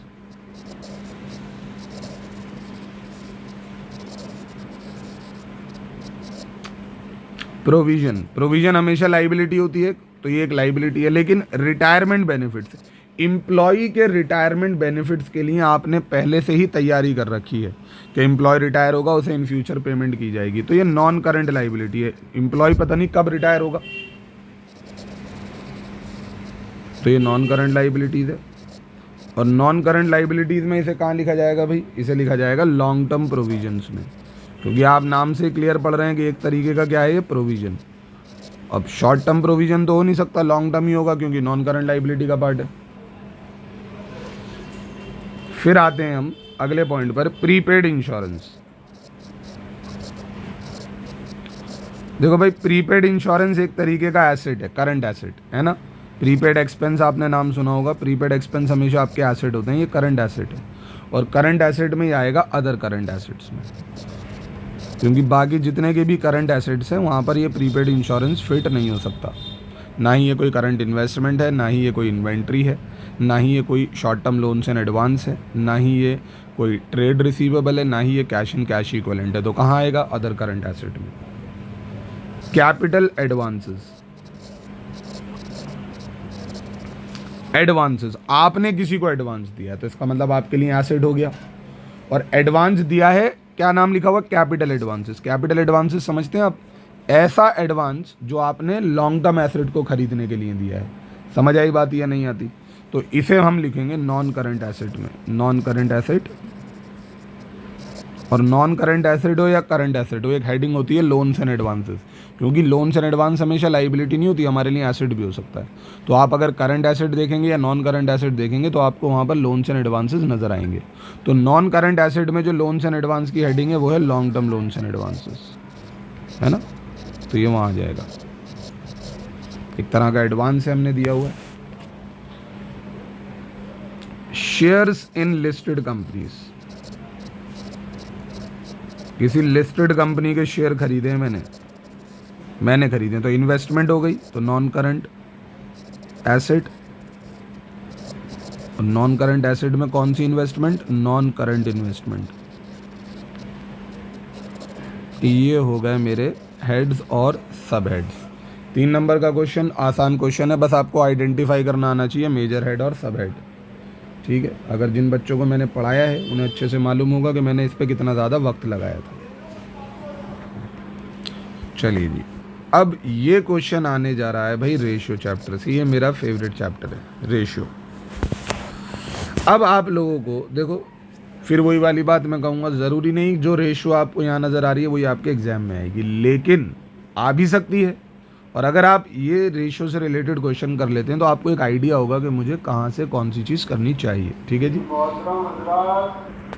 चलिए क्वेश्चन पढ़ते हैं हम। A company had a liquid ratio of 1.5। Company का लिक्विड रेशियो क्या है, 1.5, एंड करंट रेशियो ऑफ 2। और कंपनी का करंट रेशियो क्या है भाई, करंट रेशियो है 2। कंपनी का इन्वेंट्री टर्नओवर रेशियो है 6 times, inventory turnover ratio 6 times. Company के करंट एसेट्स बताए हैं आपको, करंट एसेट्स हैं 8 लाख रुपए। आपसे कहा जा रहा है फाइंड आउट एनुअल सेल्स, आपसे सेल्स निकालने को कही जा रही है। सेल्स आपसे कब निकालने को कही जा रही है? If goods are sold at 25% profit on cost. ये कह रहे हैं कि आपको एनुअल सेल्स निकालनी है, कब निकालनी है? If goods are sold 25% on cost, यानी जो आप सामान बेच रहे हैं उसे 25% प्रॉफिट पर बेच रहे हैं। प्रॉफिट कितना है भाई? प्रॉफिट है 25% ऑन कॉस्ट। आप कॉस्ट के 25% प्रॉफिट लगाकर आप सामान मार्केट में बेच रहे हैं। चलिए, आप लोगों को यहाँ पर एनुअल सेल्स कैलकुलेट करने के लिए कहा गया है। तो सर हम एनुअल सेल्स कैसे कैलकुलेट कर सकते हैं? ज़रा कुछ आइडिया दीजिए हमें, हम कैसे निकालेंगे इस चीज़ को। चलिए ट्राई करते हैं भाई, ज़रा हम क्या कर सकते हैं क्या नहीं कर सकते। सबसे पहले मैं आपको बताता हूँ कि करंट रेशियो का एक फॉर्मूला है और वो है करंट एसेट्स अपॉन में करंट लाइबिलिटी। सर आप सबसे पहले करंट रेशियो की तरफ ही क्यों गए? क्योंकि मेरे पास ना दो चीज़ें अवेलेबल हैं, एक तो करंट रेशियो कितनी है 2 और करंट एसेट कितने हैं 8 लाख। इससे ना मैं बताऊं क्या निकाल सकता हूं? Current liability. बिल्कुल सर निकाल सकते हैं। करंट लाइबिलिटी कितनी आएगी? 8 लाख, 2 इधर आकर डिवाइड हो जाएगा, 4 लाख रुपए। चलिए सर आपको करंट लाइबिलिटी मिल गई, बिल्कुल मिल गई। अब लिखता हूं मैं लिक्विड रेशियो। लिक्विड रेशियो का फॉर्मूला होता है liquid asset divided by current liability. अब बताइए, लिक्विड रेशियो आपको मालूम है कितनी? 1.5।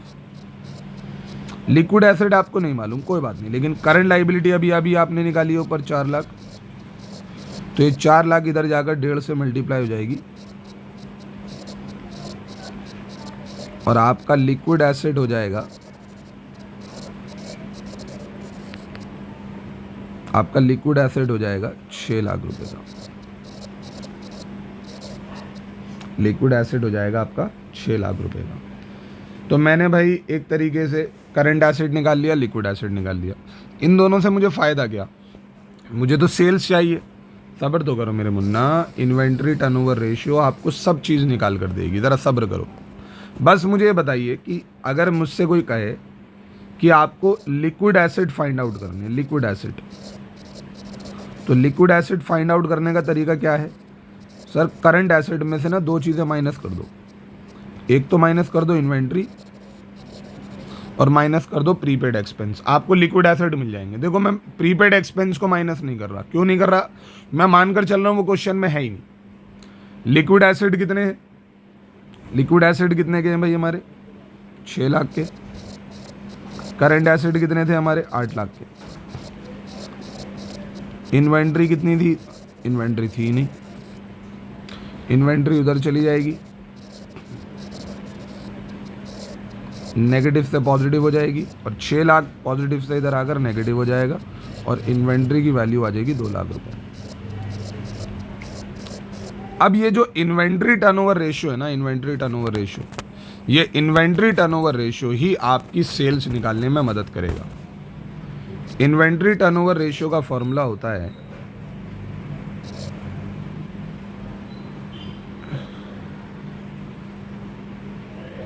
ओहो कहाँ गया, इसका फॉर्मूला होता है रेवेन्यू फ्रॉम ऑपरेशन, या फिर आप बोलेंगे cost of revenue from operation divided by average inventory. अब आप समझ गए होंगे कि मैंने इन्वेंट्री वहां से क्यों निकाली और प्रीपेड एक्सपेंस को मैंने वहां नील क्यों कंसिडर करा। इन्वेंट्री टर्नओवर रेशियो हमें क्वेश्चन में दे रखी है पहले से 6 times. Cost of revenue from operation हमें मालूम नहीं, लेकिन एवरेज इन्वेंट्री के नाम पर बस मेरे पास इन्वेंट्री है, ओपनिंग इन्वेंट्री और क्लोजिंग इन्वेंट्री है ही नहीं, तो बस मैं इसी इन्वेंट्री को एवरेज इन्वेंट्री मान लूँगा। ये 2 लाख इधर जाकर मल्टीप्लाई हो जाएगा, cost of revenue from operation 6 से मल्टीप्लाई होने के बाद 12 लाख हो जाएगा। सर आपने इन्वेंट्री को ही एवरेज क्यों मान लिया? भाई मेरे पास ओपनिंग और क्लोजिंग नहीं है, तो मैं मानूंगा यही ओपनिंग है यही क्लोजिंग है, दोनों को जोड़ूंगा 2 से डिवाइड करूंगा, सेम अमाउंट यही आएगा। ये आ गया cost of revenue from operation. Sir मुझे ना लेकिन सेल्स निकालनी है, यानी रेवेन्यू फ्रॉम ऑपरेशन निकालनी है, उसकी कॉस्ट नहीं निकालनी। तो टेंशन क्यों ले रहा हो भाई? क्वेश्चन ने आपको एक बात बोली थी ना कि आप 25% प्रॉफिट लगाकर माल बेचते हो, तो 12 लाख का 25% कर लो, कहानी खत्म हो जाएगी। 12 लाख कॉस्ट है और 25% उसके ऊपर आप लगाकर बेचते हो, तो 12 लाख का 25% कितना हो गया? 3 लाख हो गया। तो आपकी सेल्स कितनी हो गई भाई? 15 लाख। ये आपकी सेल्स आ गई। तो क्वेश्चन हो गया आपका। देख सकते हैं आपने क्वेश्चन कैसे किया है ना। तो आप इस तरीके के क्वेश्चंस को जाकर कर सकते हैं। मिसलिनियस के अंदर आपको मिल जाएंगे जहाँ पर वो मल्टीपल चीज़ों को मिलाकर क्वेश्चंस बनाए होते हैं। बी पार्ट देखते हैं अब इसी क्वेश्चन का। आपसे कहा है डेट टू कैपिटल एम्प्लॉयड निकालिए, डेट टू कैपिटल एम्प्लॉयड निकालिए। अब डेट टू कैपिटल एम्प्लॉयड की रेशियो का तो नाम से ही क्लियर है भाई, डेट अपॉन में कैपिटल एम्प्लॉयड, है ना। बताइए मुझे, डेट का मतलब क्या होता है? लॉन्ग टर्म डेट्स, लंबे समय की उधारी। समझ में आई बात? यानी कैपिटल एम्प्लॉयड का मतलब क्या होता है? डेट प्लस इक्विटी दोनों। इक्विटी मतलब शेयर होल्डर्स फंड। आप बताइए आपको क्वेश्चन में क्या क्या गिवन है? सर मुझे ना क्वेश्चन में गिवन है शेयर होल्डर्स फंड 15 लाख का, शेयर होल्डर्स फंड यानी इक्विटी गिवन है 15 लाख का, ठीक है। और क्या गिवन है मुझे?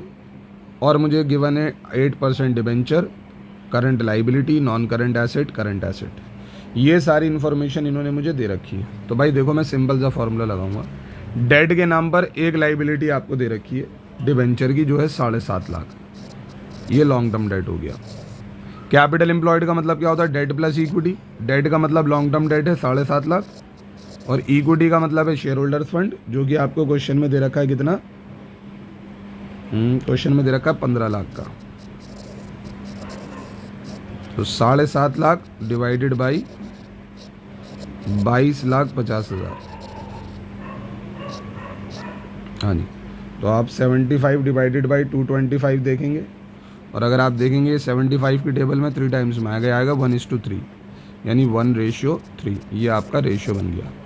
अब आप लोग क्या कर सकते हैं, इससे सिमिलर क्वेश्चन, यानी बेसिकली आपने यहाँ पर क्या देखा? इन्वेंट्री टर्नओवर रेशियो, और आपको मिल गया यहाँ पर डेट टू कैपिटल एम्प्लॉयड। मैं एक बात बताऊं, आप सॉल्वेंसी रेशियो और एक्टिविटी रेशियो, यहाँ से कुछ इंपॉर्टेंट क्वेश्चंस की प्रैक्टिस कर सकते हैं। समझ में आई बात? ये नहीं आती तो इस वीडियो में मैंने आप लोगों को 3 नंबर के क्वेश्चंस की प्रैक्टिस कराई है। ये सैम्पल पेपर के क्वेश्चंस हैं। आप देख सकते हैं 3 मार्क्स में कितने क्वेश्चन, 3 मार्क्स के क्वेश्चंस मिलाकर कितनी वेटेज बन रही है? 3 ये 6 हो गया।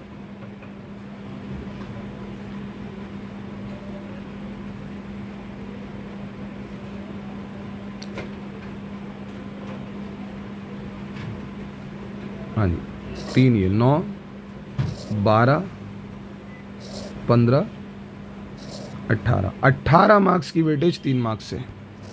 तो आपको ये पता लगा कि ये 3 मार्क्स कौन कौन से चैप्टर से हमसे पूछे जा रहे हैं, और अब आप जाकर उनकी प्रैक्टिस कर सकते हैं। समझ में आई बात या नहीं आती? चलिए भाई, मिलते हैं भाई अगली 4 नंबर के क्वेश्चंस की वीडियो के लिए। वेट करेंगे भाई। देखो आपको आइडिया हो गया कि मुझे कौन कौन से क्वेश्चन की प्रैक्टिस कर लेनी चाहिए। चलिए, थैंक यू सो मच।